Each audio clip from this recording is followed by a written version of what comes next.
mën a defar sa commune. dinañ ñëw ci actualité ci benn question boobu yaa ngi fàttali sa kaso dem nga kaso c'est vrai mais décision bi nga xam ne le ministre de la justice jël na ko ci ni ñuy fuyee nit ñi ni ñu leen doon def ci kaso yi booy dugg te vraiment léegi ñu jël ci ay mesures bi nga ko yëgee noo ko gisee. daf ma rappeler lu am solo parce que jàpp naa ni man kenn sañu moon brutaliser. mais dama jàpp ni jour boo xam ni pare woon naa pour bàyyi sama bakkan ci kaso bi mooy bis bi may njëkk a teg suma tànk rëbës. je pense que mës naa ko wax ci émission Aïssatou Diop Fall. dañ ma bëgg a fuye ma bañ. simmi sa yére simmi sa tubéy simmi sa caleçon comme ni la sa waajur juree woon bëgg la fuye dama bañ man bi ñu ko bëggee def. mais est-ce que xam nga bi ngay bañ tegoo ko fenn. teguma ko fenn mais sama dignité moo ma mayul. mais tegoo ko fenn de. teguma ko woon fenn effectivement parce que c'était la loi. mais sama dignité moo ma mayul woon loolu. doo ma tooñ dugal ma ci kasu ba pare ñu ñëw di ma jéem a sama honneur ñu koy jéem a bafoué moo tax bi ko ministre bi defee non j'ai applaudi des deux mains. et je l'ai encouragé je l'ai félicité parce que dignité humaine dafa am lu am solo. et loolu aussi je pense que mës naa ko wax ndeysaan imam Ndaw bi mu génnee aussi wax na lu mel noonu moom it bi ñu ko bëggee def. mais c'est pour la sécurité humaine aussi. non ba quelle sécurité humaine Pape ils n'ont qu'à prendre les dispositions pour am au moins ay portique à métal booy ñu mën a jaar ñu xool parce que liñ ciy bañ mooy nit jël laam wala dara dugal ci caleçon après nga bàyyi ko mu dem mu dugg ci kaso bi xaru et tout ça. L'État n'a qu'à prendre les dispositions par rapport à tout ça pour au moins respecter la dignité humaine.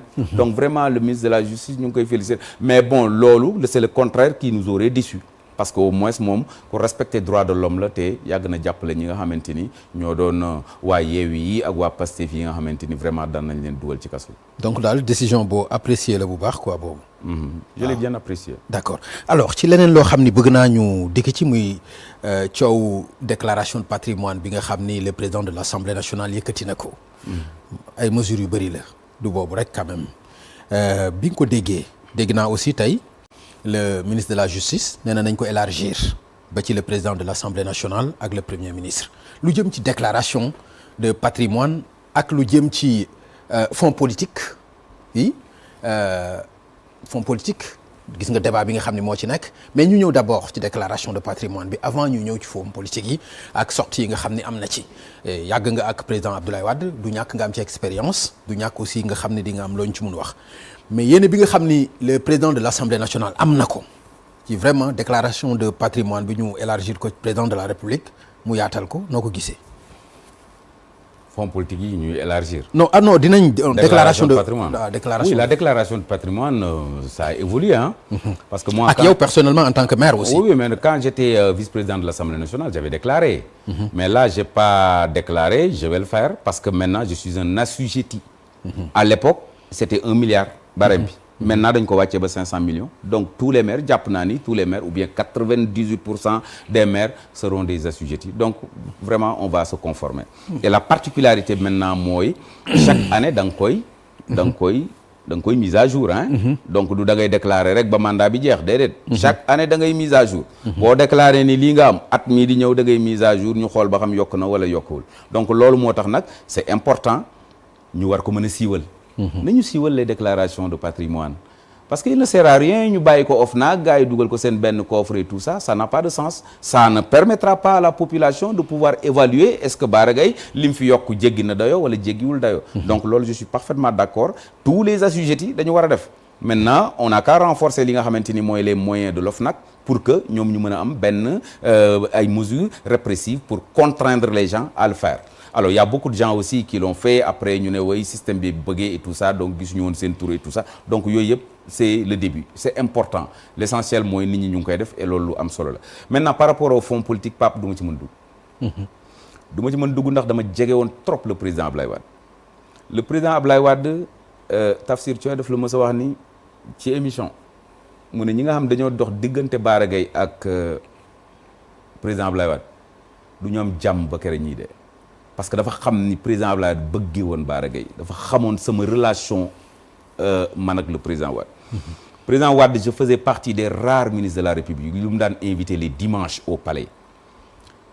Les dimanches au palais la particularité je révèle pas de secret d'État hein, je parle pas de secret d'État la particularité des dimanches au palais mooy da ngeen di toog di waxtaan ba mu yàgg urgence am mu ñu wool ko benn ministre d'État wala ministre de souveraineté à chaque fois qu'un ministre d'État ou un ministre de souveraineté duggoon ci bureau bi bu ma bëggee jóg dem danaan ma toogal j'avais pas compris à chaque fois bu ñu génnee ma ne ko président des fois yi ngeen di wax day ëpp sama bopp parce que Pape j'avais à peine 30 ans mu ne ma ça fait partie de ta formation donc xam naa ni nga xamante ni moom la daan gérer ànd nañu mag muy gérer yenn mbir yi ñu toog Sénégal mu gis li muy gérer ànd nañ feneen mu gis li muy gérer ay fonds politique bu ñu yaakaar ni benn kees bu ñu lay tegare pour nga jël di may Pape Ngagne wala ngay may Bara Gaye wala ngay may ñeneen état dafa am ay relation yu mu séq ak le voisinage am yu mu séq yoo xamante ni ci wàllu secret d'état am yu mu séq ci wàllu sécurité yoo xamante ni tey bu ñu ko fi toogoon di ko détaillé mari day taali moo tax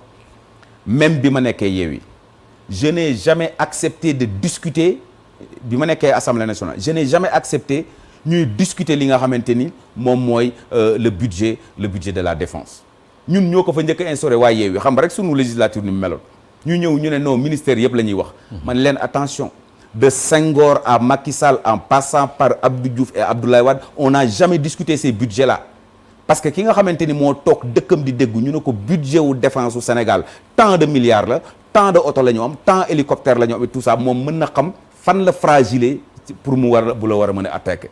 Je n'ai jamais été d'accord avec le groupe parlementaire de Yewwi Askan Wi ñi ko daan imposer pour ñu discuter ko musuma ci woon d'accord donc dafa am yoo xamante ni nit waru ko di lëñbët ba ci biir. donc vraiment fonds yi nga xamante ni mooy. d'accord les non man laajuma la ci benn secret c'est-à-dire man li ma la ciy laaj mooy ci li nekk ci place publique bi.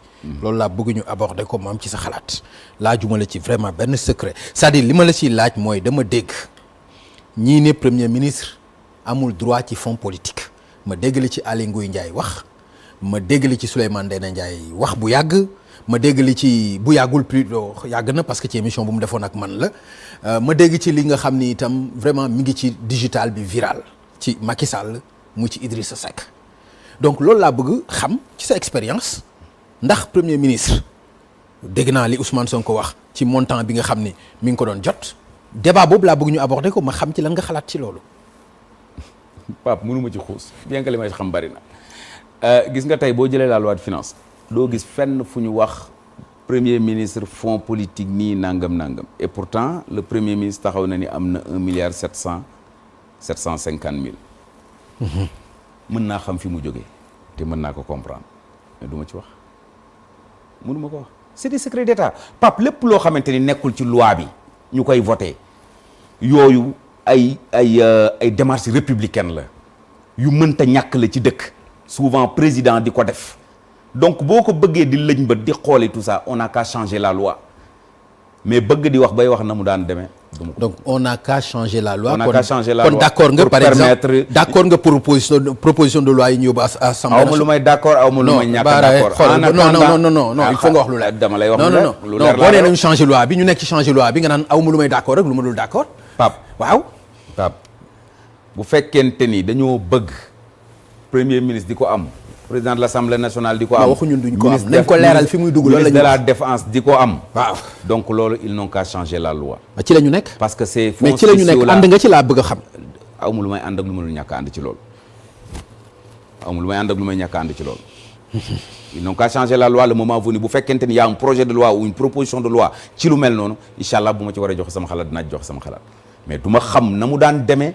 xam na ko président daan gérer tey nga bëgg a ñëw sànni benn mbir ñu ne d'accord kon nii la daan du mu ko def